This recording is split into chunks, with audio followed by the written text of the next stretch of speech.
Goeie. Goeiedag. Wat ben je aan het doen? Wat ik aan het doen ben? Ja. Dat mag u raden. Oh. Je zullen wat tanken, staat hier een beetje. Ja. Voor de kettingzaag, hè? Juist. Maar hoe bevalt het beroep van jullie? Hartstikke goed. Ja? Ja, want dan kom je ook mensen tegen die dan een beetje wat wonderlijke figuren zijn. Ja, ik ben een heel wonderlijke figuur, Ja? maar ik geef me eigenlijk nog niet bloot vandaag. Nee? Nee, eigenlijk niet. Omdat ik jullie nog onvoldoende ken eigenlijk. Ja. Dus we moeten elkaar eerst leren kennen en dan komt het van alles Ja. op tafel. Ja, de mensen die mij een beetje kennen, dat is de filosoof. Oh. Aha. Want ik eens een hele mooie zeggen, die kennen ze in heel Friesland horen. Ja. De stem des levens in mij Ja. kan het oor des levens in u niet bereiken. Doch laten wij spreken, opdat wij ons niet eenzaam voelen. Dat is een hele mooie, hè? Aha. Die vertel ik ook wel eens als ik stout ben geweest tegen de rechter. Oh. En dan krijgt hij nog meer respect voor mij. Aha. Maar die heb ik niet van mezelf hoor. Deze. En op wat voor manier was u dan stout?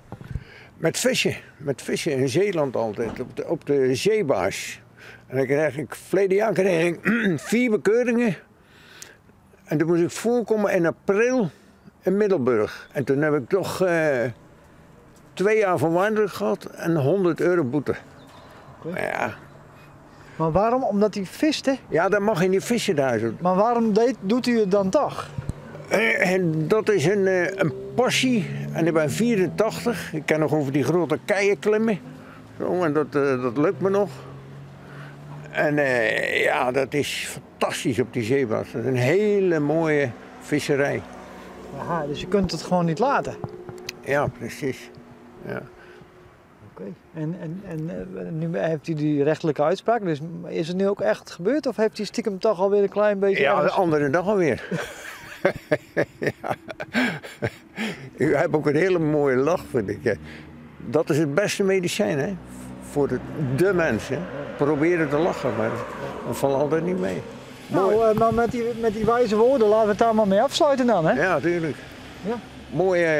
Mooie meneer met die camera. Ja, vindt u het een mooie man? Ja, een hele mooie man. U ook. Oh, dat dank u wel. Veel geluk in jullie leven. Ja, u ook. Ja, ja, ja. En niet meer vissen, hè? Ja, dat begint dadelijk weer in april. Oh ja.